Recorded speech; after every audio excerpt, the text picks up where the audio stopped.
Hello, everybody. Welcome to the In Your Business podcast with Jeff and Allison. We're excited to have you here, and we're really excited to have the guests that we are going to feature on today's episode.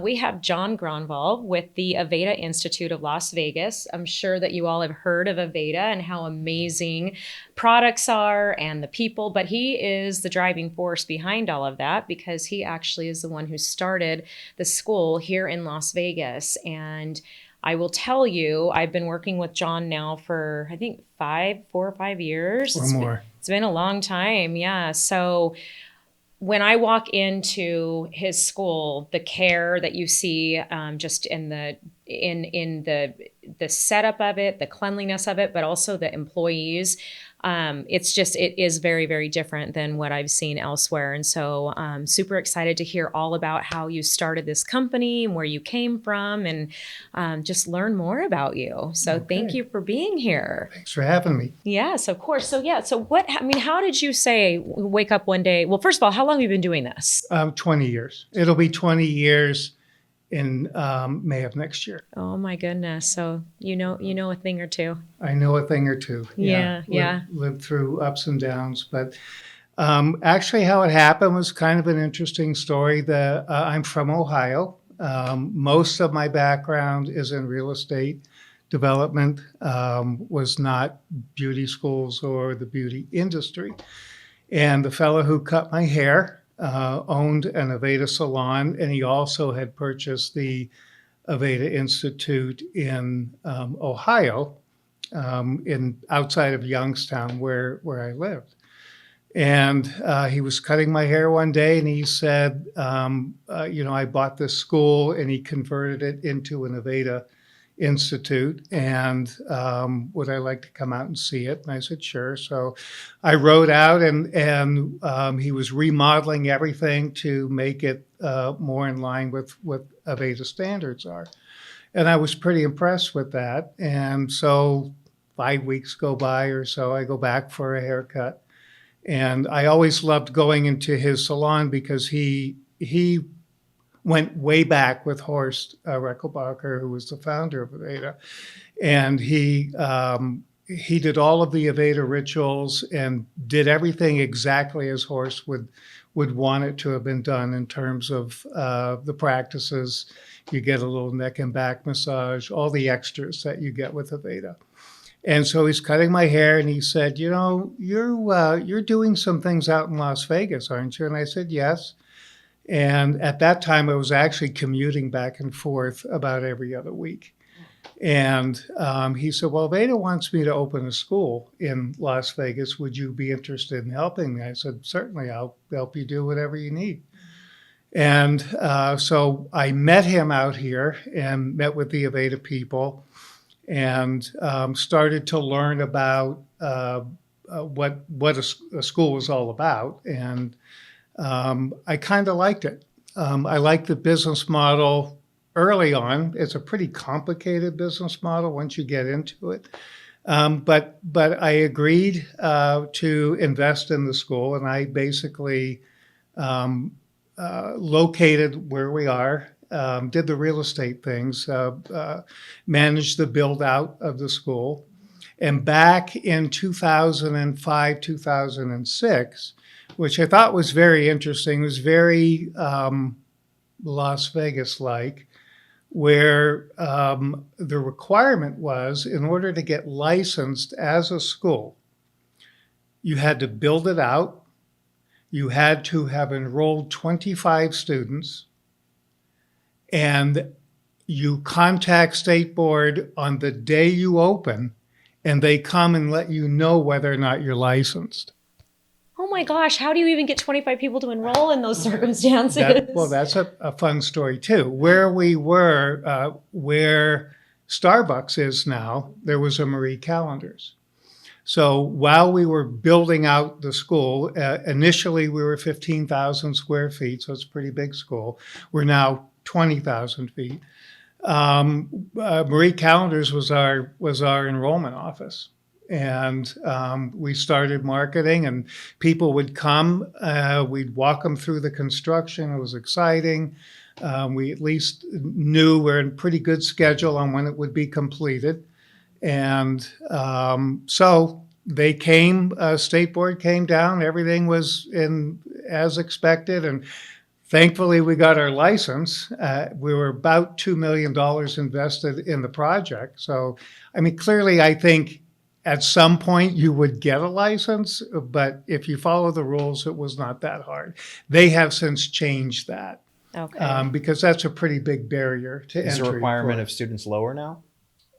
Yes, they don't really have a fixed number of students you have to have, and it's State Board has evolved. It's become a lot more efficient Okay. than it was in the past. But yeah, that's kind of how it all started, and from there, we started off offering cosmetology and osteology.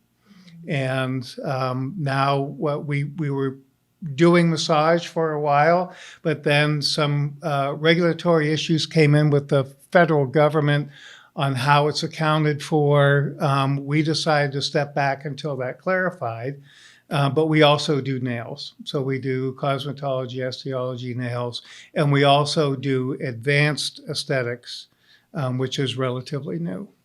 When did you guys start doing advanced aesthetics? Is that when you did your build out? At the beginning of this year. Oh, okay. What does that consist of? That's Well, aesthetics. So what's happened with State Board is aesthetics used to be 900 hours, which we loved. I'll explain in a minute why. Then, the industry has always been trying to find equal footing in all the states, but all the states are different. Cosmetology, when we first started, was 1,800 hours. It was then reduced to 1,600 hours. Osteology was 900 hours, and then they reduced it to 600 hours. And then 2 years ago, there was conversation about advanced osteology. So that's an additional 300 hours. So now if you want to go and get an advanced osteology certificate, it's back to 900 hours. So, and essentially what advanced aesthetics, what we train in are the use of machines, lasers, laser hair removal, tattoo, dermaplaning, microblading. We have about $125,000 worth of equipment that these students learn on. We can train estheticians who already are licensed, and that's a 300-hour course. And the way we structure our classes, which is a little different than most, is if you want to be an advanced esthetician, we enroll you in a curriculum that you become an esthetician first, and then you receive credit for your esthetician hours, and you could then go and get your advanced esthetician certificate. So it's continuous, but the way it's structured is a little better for the student.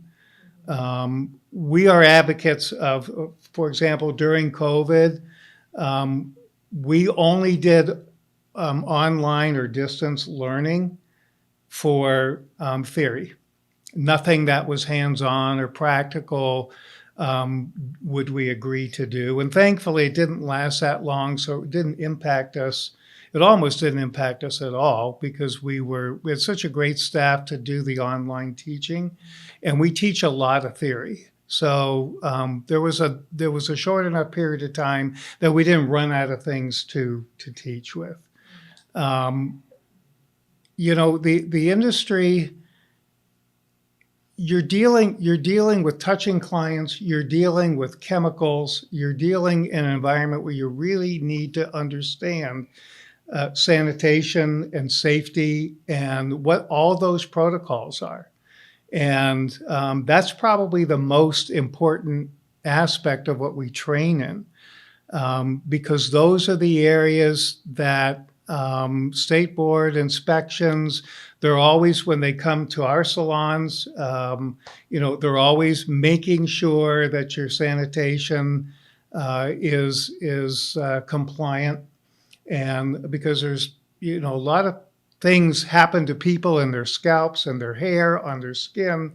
So that takes a little bit of time to have a good understanding of what you're looking at and what to do in those circumstances. Absolutely. Like I said in your introduction, I mean, your school is spotless, and it smells like Aveda when you walk into, which is always nice. Yeah, that's what we hear a lot of. Well, it smells like Aveda. Yes, it does. Yeah. It absolutely does. But, and your staff has just been amazing as well. Like, working with them has been such a pleasure.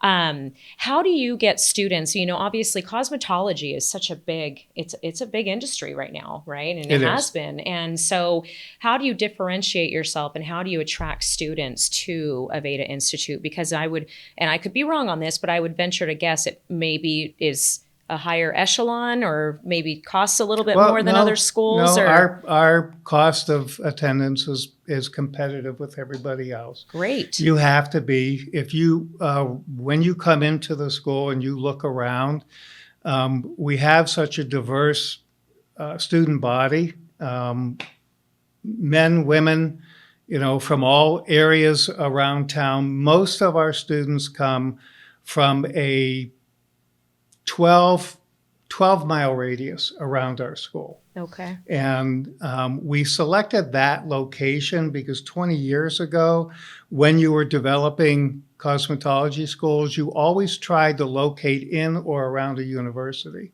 So we're very close to UNLV. And in fact, we get UNLV graduates. We get UNLV, they'll come and say, I got a degree because my mom and dad said I had to have a degree, and now I want to do what I love.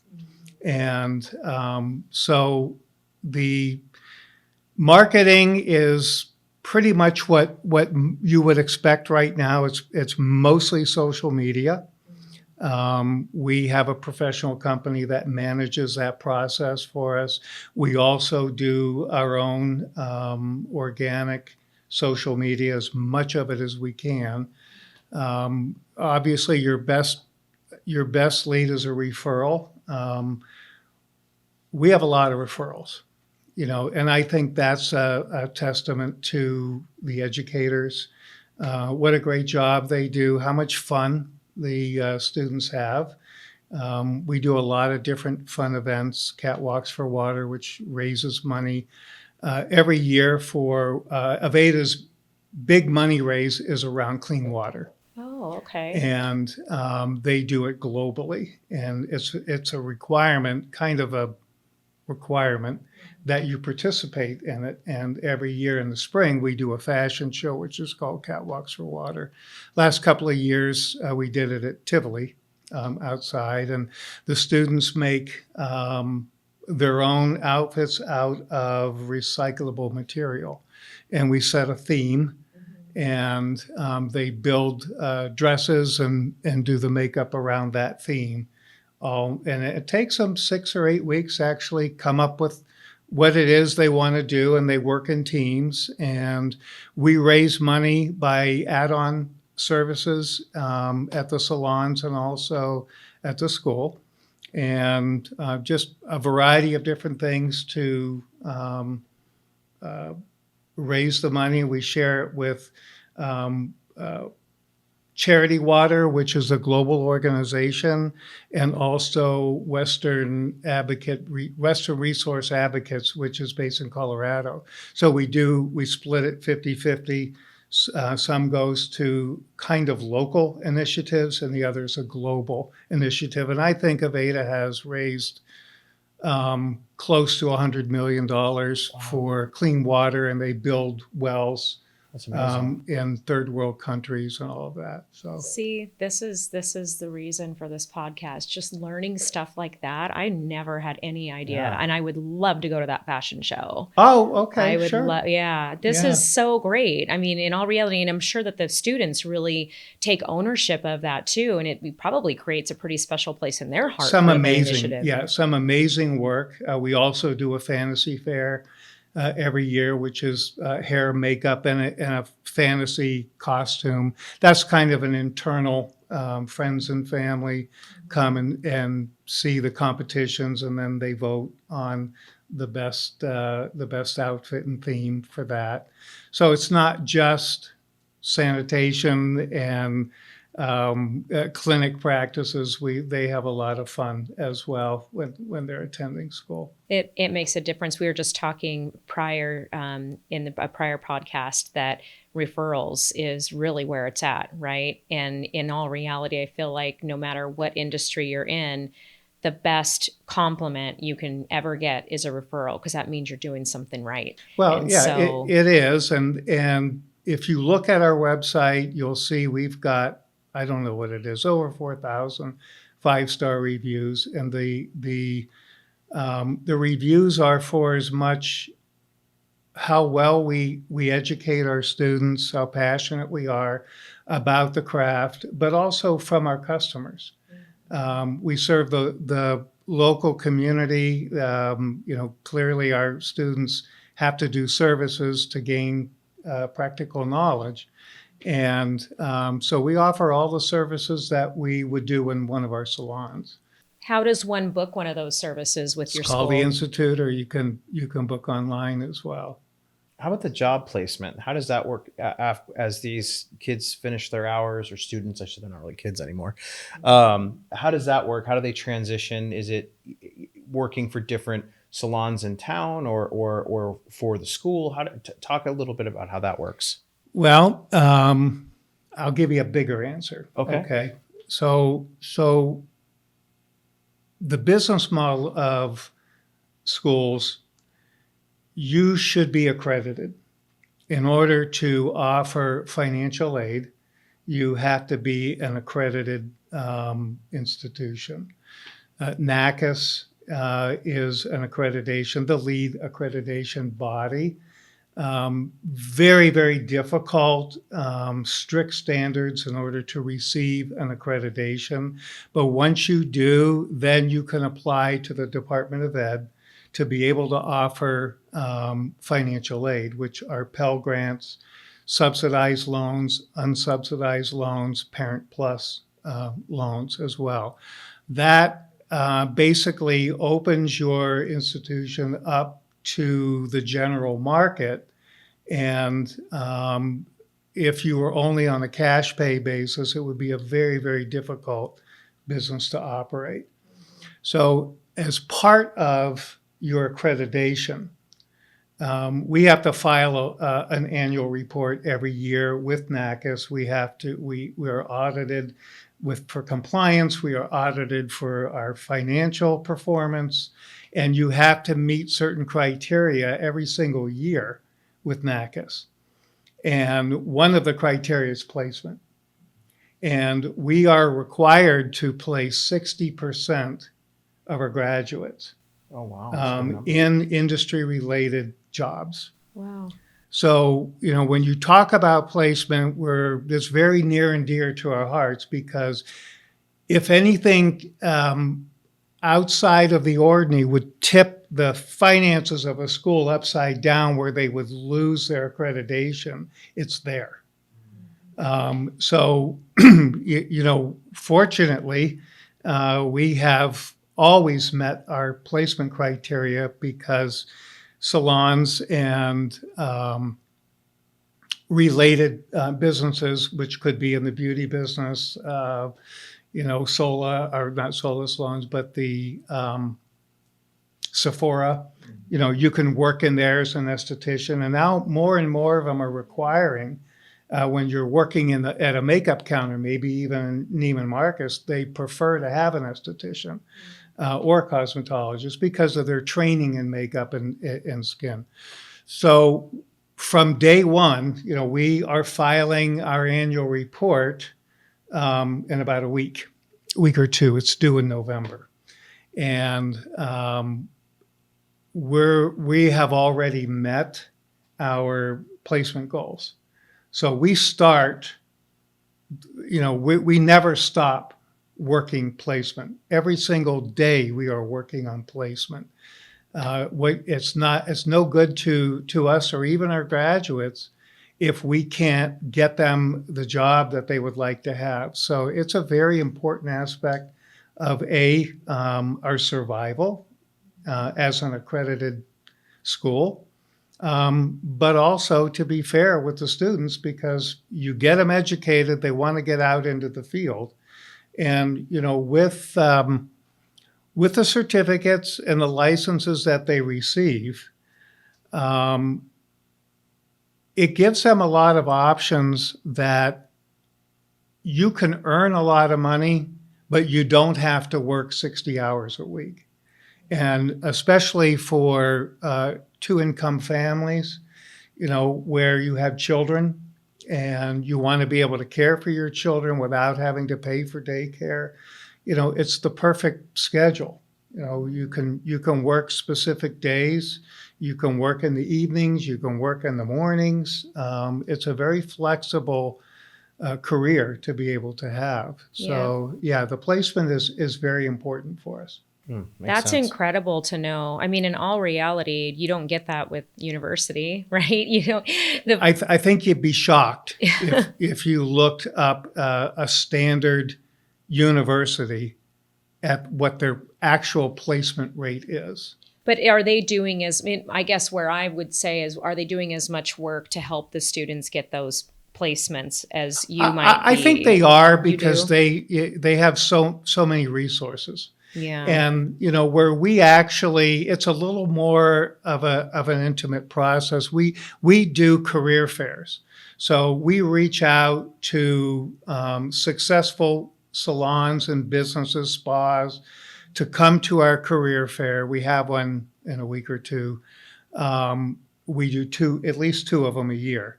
And then we have our students on deck to be able to do demonstrations of their work, and they get to actually meet with salon owners or spa owners. And we get lashing lounges, we get medi spas, we get regular spas, we get beauty salons. They all come, and the smart ones. The smart operators, because we own salons as well, and getting good, talented people, even where you would think owning a school that would be very easy. A lot of our students already have a place to go. And so you do want to stay in touch with all the schools. If you're in the salon business or in the spa business, so you can at least have access to the new talent that's coming out. Yeah, that makes sense.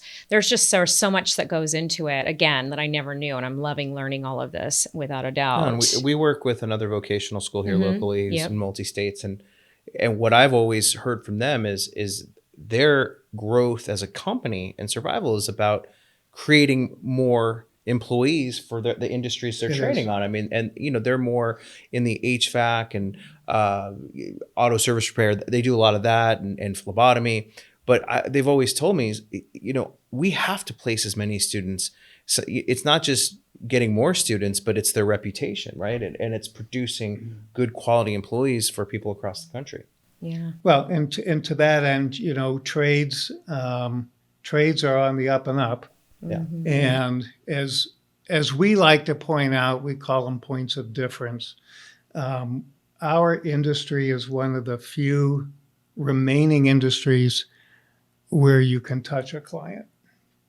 Oh, true. So, and when you think about all that we've been through in that aspect, the human touch is very special.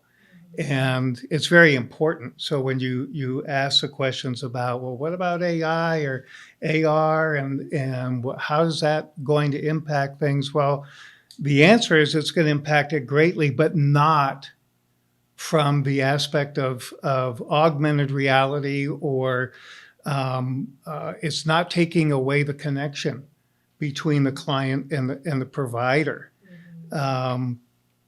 There's an Aveda salon owner who owns the Jute salons, and he wrote a book called The Daymaker.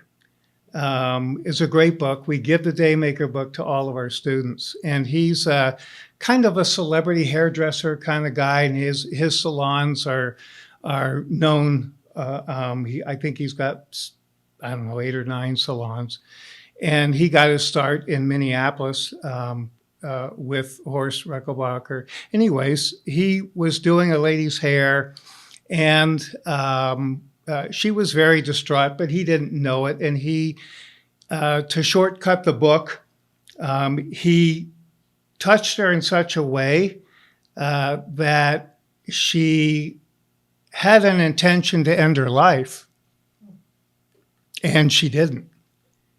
And that's the power of that connection, that touch, that conversation that they had. And, so I get choked up about it, but that we share that book with all, it's part of the kit for all of our students, just to remind them how important that touch is and that connection with their clients. But there will be things in AI in terms of skin analysis, apps that you can try on different hairstyles and different makeup before you commit to it. It will certainly enhance the customer experience. But at the same time, with all of those new improvements, it's going to elevate a requirement for service providers to learn new things and to gain new skills to be able to operate different types of equipment and make the applications that would be recommended from that equipment. So it is kind of cool that we are in an industry that I believe is going to thrive with the new technology and all the new things that will become available to it. And all along that path, the things that are happening in our industry, one of the questions you had mentioned was about what's going to happen in the next 5 years with all that. Well, we touched on AI and AR, but sustainability is a very, very big deal. Well, in 1972, Horst knew that a long time ago about the environment. He knew that all he did was plant-based formulas. That's why it smells like Aveda. These things that, Aveda is at the forefront of a lot of what will soon be and what is becoming very important to the consumer. I did make a note or two so I wouldn't miss on those. Clean beauty and sustainability. That's really what's coming. And Aveda is, if you even use AI and do a little research, Aveda is always popping up for their eco-friendly practices and their plant-based products. It's all 100% vegan. I love that. And we're Leaping Bunny approved.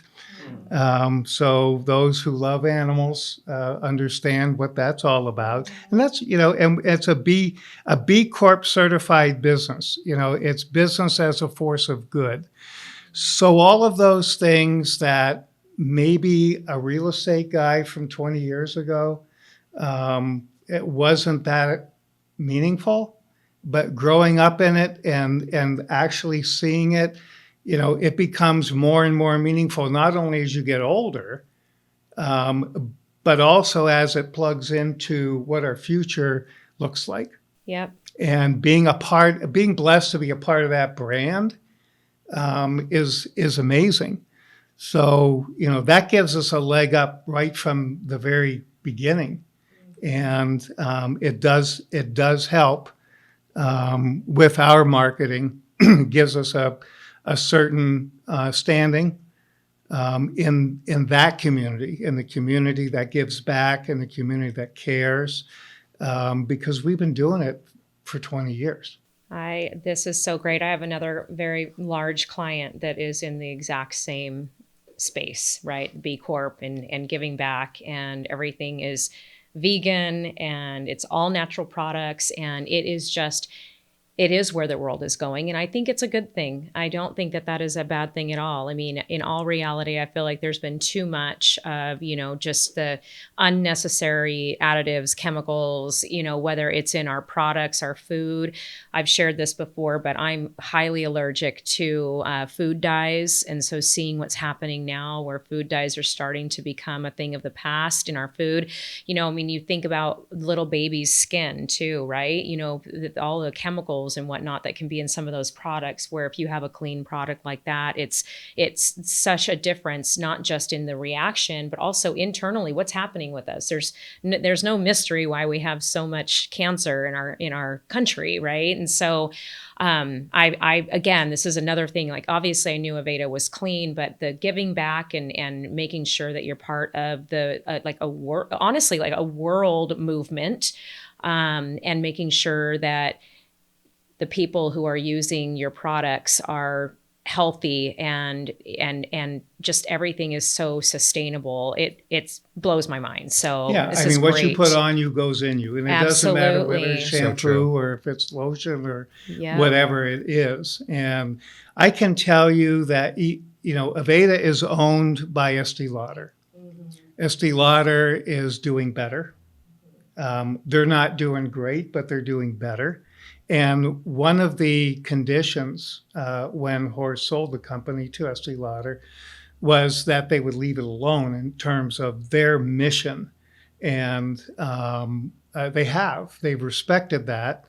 Aveda is really returning to those, even more so to the original fundamentals of and beliefs that the founder started with. And Gail and I were just up in Minneapolis every other year.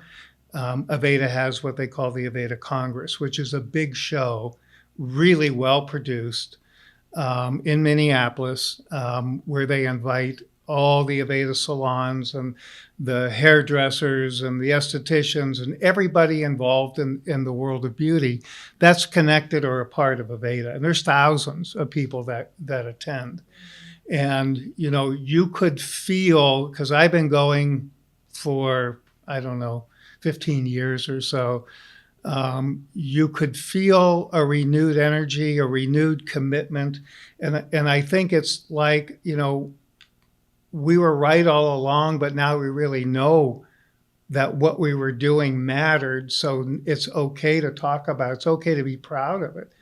And that was a great feeling. It was a really good feeling to be able to be a part of that. Absolutely, be recognized for what you guys have been doing all along, and like it's now accepted and understood and really actually highlighted in day-to-day life. So Right. That's amazing. What about, so one other thing too, I always, because again, we've talked about this, I never in a million years thought I would be in insurance, being a teacher and whatnot. Obviously you were in real estate and now you own beauty schools. What if you could look back at your 18-year-old self and give yourself any kind of guidance or advice? Yes. What would you say? I wrote that one down too. Good. Because sometimes you might have you might have a moment of clarity. I have to see where. Okay, here it is. I'm 68, so I think about that a lot, especially after your kids have grown, and I have 6 grandchildren. I think back about almost every night, when my kids were little and what I was doing at the time. And so I came up with, you take nothing for granted. I'm at 18, because at 18, I put myself through college at a carpet cleaning business. And it was a great business, and it worked great for college because I've always been an early riser, but I could work late, get up and go to school and relax in the afternoon, and that worked out beautifully for me. But you take nothing for granted. You have to question everything. I think when I look back, I didn't ask enough questions. Asking questions is okay. It's not a bad thing. It's a good thing. Focus on one goal at a time. My young mind wanted to be doing 5 things at a time. And you cannot allow yourself to be distracted from that primary goal. You have to really know what that goal is. Where's your passion? Where is it? What is it that you're doing that you love? And because all those distractions, it's just noise in your head. And I felt like if things didn't move fast enough, that probably was the biggest distraction. It made you want to do the next thing that had nothing to do with the thing you were doing. And, I've been involved in a lot of businesses. And as an entrepreneur, you take your shot at things. Some things work, most things don't. The things that do work, at least for me, financially worked out much better than the things that didn't. And the things that didn't work, you at least had a takeaway from it. And then as I got involved in this business and I started to feel good about the purpose and saw that there's a path to it really being a productive, successful business. And it was kind of fun. I spent more and more time out here, and ultimately just moved out, and I dissolved the majority of my other businesses and focused on this one. And it made all the difference in the world, both in my personal happiness and fulfillment, but in the success of the enterprise. Yeah. So that's the advice. Stay focused. I love it. Well, and the thing is, we've been talking about this too, so many different generations. You and I even talk about this when we're talking through benefits, right? Different generations, different mindsets of how people learn, what they take away.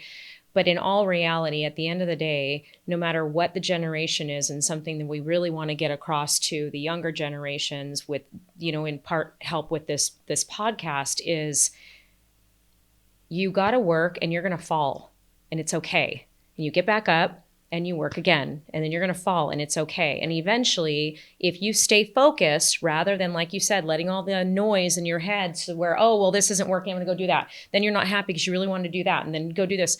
If you just stay focused and you go along with those speed bumps that come along, or even maybe the crashing into trees that come along, then you're going to eventually get to the destination that you were meant to be at. And will be so much more happy than always having that regret of if only I had stuck that out, I totally agree. But you have to love what you're doing. Yep. Because that mitigates when you trip. It mitigates the setbacks. You still love what you're doing. You understand the purpose, and it makes it all worthwhile. Yep. No, when I talk to my kids, oftentimes I'll say to them, it's great to learn different skills, but ultimately as you get older, if you aren't dedicating enough time to any one thing, you're becoming the master of nothing. Correct. And so much of that is going to separate you as you move into your career is like you said, you get knocked down, you get back up, and you keep moving forward, and whatever it is you're putting your focus and concentration on, but it's mastering that. And once you have mastery, I know Scott Galloway, who's a professor at NYU, talks about, so many kids come up in this generation wanting to be athletes and entertainers and doing things that there's a 1 in a million chance of actually doing, but he's mastering something that you're actually have an aptitude for or can be good at to create success and potential wealth, frees you up to do the stuff you love. And I think sometimes, kids don't always see that. It's a lot of rose-colored glasses, and I think one of the things that you're able to create through your schools, and as you're talking, I'm seeing the future of this, is more people looking at not just the enjoyment of doing it, but the flexibility of the kind of career this can provide. Because what are the biggest complaints when we talk to people, even those we work with in the service department? It's the hours, it's the monotony of it. But this gives people an opportunity to really have a career that they can manage. Well, and so does our schedule. Yeah. Our schedule is different than every other school in town. We have a Monday, Wednesday, Friday.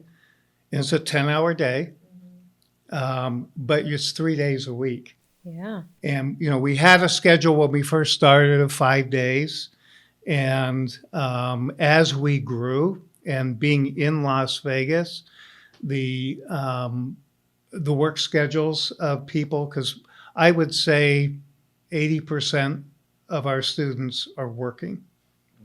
And you can come Tuesday, Thursday, Saturday, Monday, Wednesday, Friday, and you're going to graduate a week or two later than you would have had you been taken the entire week out of your schedule. So flexibility, if you have children, if it's a childcare issue, it works. And that was Gail's idea. You asked me about people that might have had an impact. I'd have to at least give her the credit. Gail joined our company. She had worked actually with Horst, had her own salon in California. And I met Gail through a friend of mine, and she joined our company in admissions. And she's the reason why we expanded and we grew. And she just so much understood how the business worked from before you walked into the door all the way through the curriculums and absolutely every aspect of the business. And so from admissions, she ultimately is now our executive director and runs all our salons. She runs the school and just has a clear understanding of what's required. Mm-hmm. So she's phenomenal. I love Gail. She's really, and one other mentor would be a gentleman. We started at the same time in the Aveda schools. He in Denver and me in Las Vegas. He's much younger than I am. He now has 5 schools, and he says I'm in the center of the bullseye. Because he has schools in Phoenix, in Tucson, in Provo, in Denver. He's John Yernison. And we've been good to each other. Me from a reflective standpoint, having lived more years than him, and he for me because he's like his schools. They're like the gold standard for all of Aveda schools. I mean, he does things so well. And he's been very generous in sharing things that work, things that don't work, and we have that's how all Aveda is, because no Aveda school competes with another. So that helps with the organization. There's 63 schools in the United States. Wow. So you guys all get to share best practices, which is priceless. Yes. Because you're catering essentially to the same type of population, just in different states. Correct. And so what works for one would more than likely work for another. Most of the time. But, some the states are all different in their requirements. But, the fundamentals are the same. That's phenomenal. Yeah, there's nothing like having a mentor. I don't think any of us could have gotten to where we were. 100%. I know I couldn't have without mentors. So it's very, very important. And by the way, in our business, sharing best practices has been incredibly successful. Absolutely.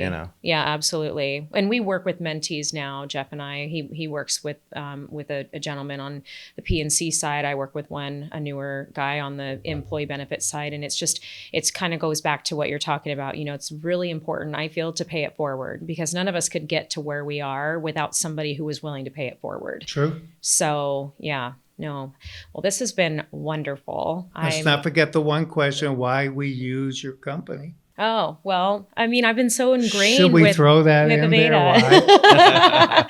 You can, yeah, sure. No, what is yes? If I was to say one of the most important things in my business career is identifying great vendors and then love on them as much as you can. And in the real estate business, when you have a great vendor, you pay them early, you pay them on time, you do everything you can, especially in this town. I can say we have 16 air conditioning units in our space. If one of them goes down and it's 115 degrees outside, I send one text, and within 30 minutes, somebody's there working on it. And that's the quality of a great vendor, somebody who it's just a two-way street. That's what you guys are. You're a great vendor. I did ask, I asked, what do you like about the service that we get? And it's just that. You can actually talk to people. You have people who will help you solve problems. I mean, you're probably in one of the toughest industries that there is to get answers from, get the truth, and get a response. It's a very tough industry that you're in, but our employees have been very complimentary. That's why we've stayed with you guys. It really is more, not only do I feel comfortable that we're getting the best pricing, because brokers have access to all the pricing, but it's the effort that goes into it. It's the care that's behind it. But after that is, if you're going to service the sale, then do it. And you guys do. Well, thank you. So we I appreciate it. wanted to at least give you props. I appreciate that. It's very important to me. I mean, again, I come from being a teacher, like I want to make sure that my clients are very taken care of, like my students were, I want to be very hands-on as much as I can be, right, with my industry. But I really do pride myself in making sure that I keep my relationships really strong with my clients and that the employees feel that way too. Obviously, I have a whole team that works with me. And so I've got to send a shout out to them as well. They're wonderful.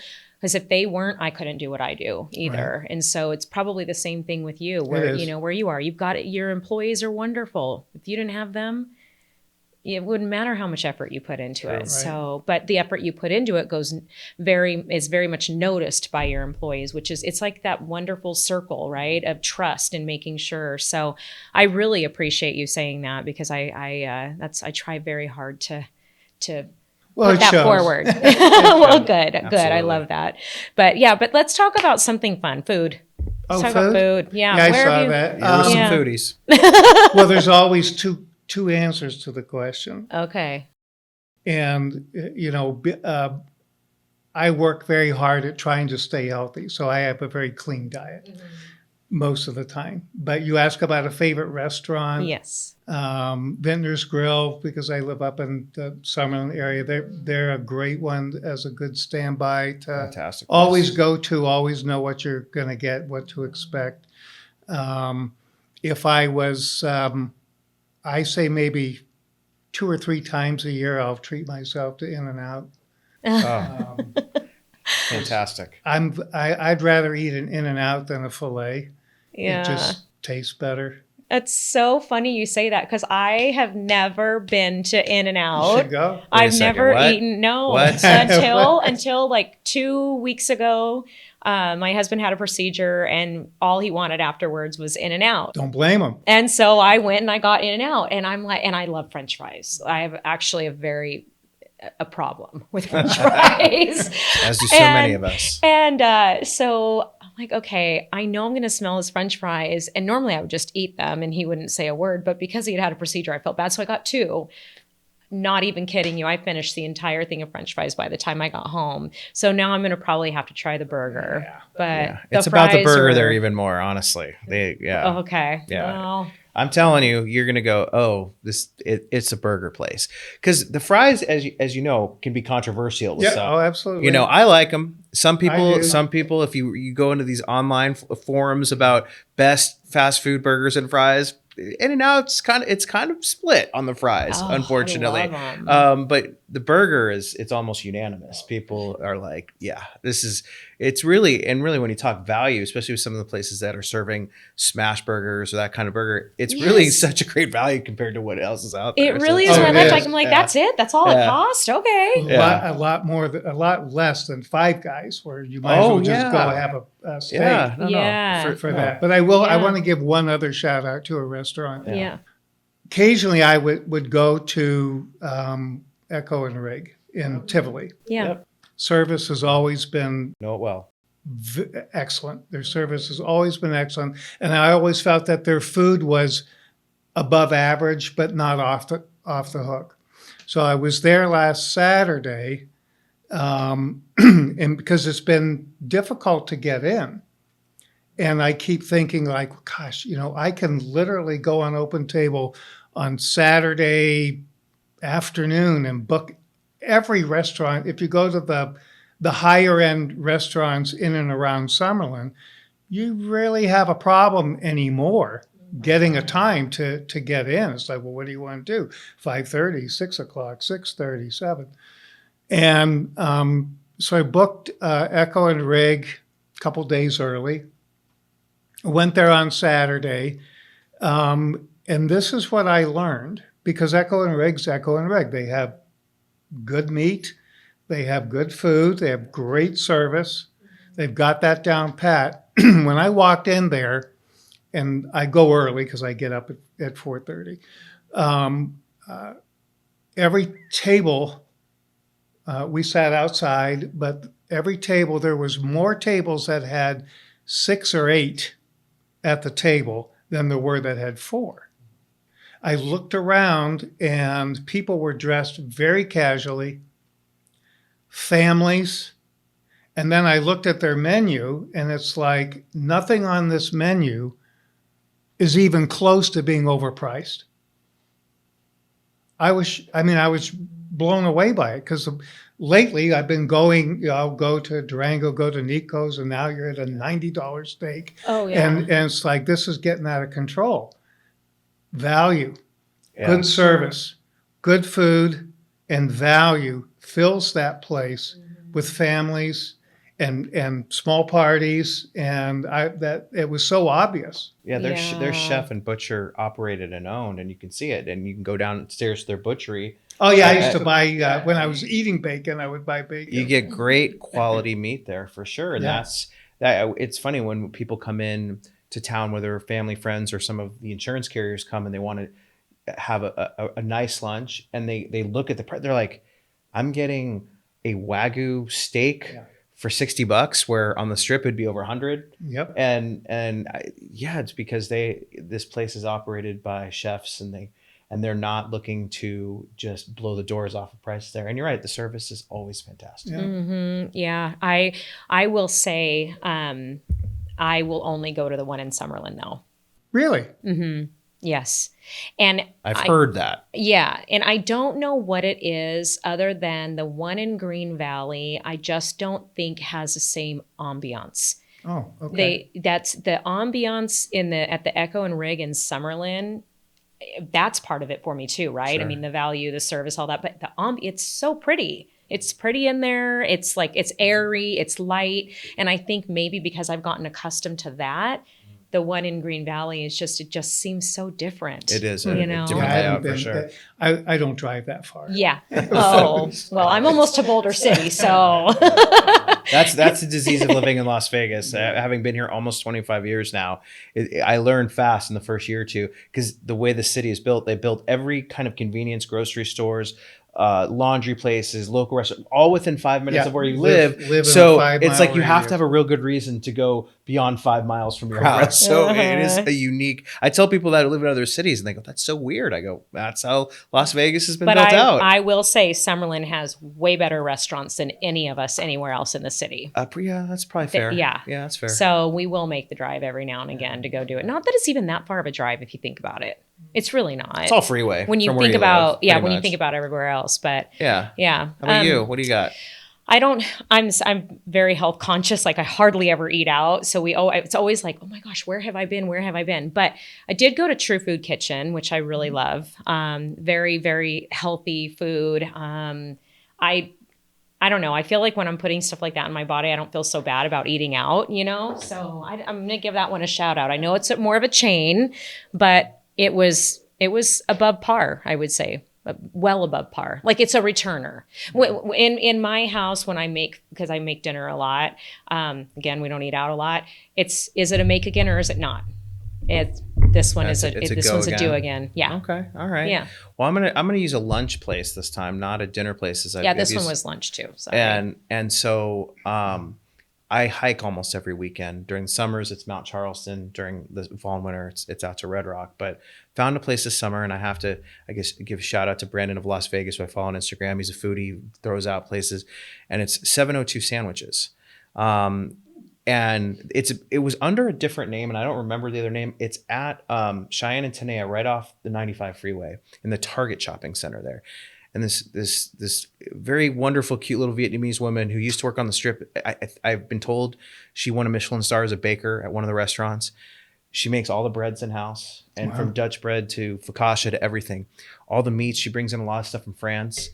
And it's truly probably one of the best sandwiches. And there's about 16, 17 different choices. And I'm about 4 or 5 in, having gone there over the summer after hikes. And just amazing quality. I mean, the meat quality from the turkey to the ham, the roast beef, and just the inventiveness she has with some of these sandwiches is just, and it's not super expensive. I mean, all the sandwiches, and they're big. And I mean, I end up taking at least a third to half of the sandwiches home a lot of times, because they are so large, and they're between like $11 and $15. That's not bad. But I mean, you're getting a lot of sandwich, and it's a little place, but I'm telling you, it's, if you're in the northwest part of town and you want a great sandwich for lunch, and again, not always the healthiest. Okay, admit obviously the bread, but you can make it semi-healthy, I suppose, if you stay to the leaner meats and stuff. But just the phenomenal ingredients, like really, I think that's what separates so many restaurants, especially even ones that are affordable but do things incredibly well. It's keeping it somewhat simple, but just super high quality ingredients. And she has great ones, and can't recommend 702 Sandwiches enough. All right. Well, there we go. That's a real local one. Super so local. Vintner Grill, though. Yeah, they've been there a long time. Yeah, Vintner's awesome. Grill. That's a fantastic I have a restaurant. really crazy story about Vintner Grill. It's not Vintner Grill. It's when I was leaving Vintner Grill that I'll have to share offline. So anyways, thank you so much for joining us today. Yes, this has been wonderful. I love learning all this, and I do want to go to that fashion show. Seriously. I think that would be so great. Every year in April. Perfect. Perfect. I would love that. So thank you again for listening today. If you have any suggestions or know of somebody that we should bring onto our podcast, please reach out at theinyourbusinesspodcast@gmail.com or follow us on Instagram at theinyourbusinesspodcast. Thank you so much, and we'll see you next time. See you next time.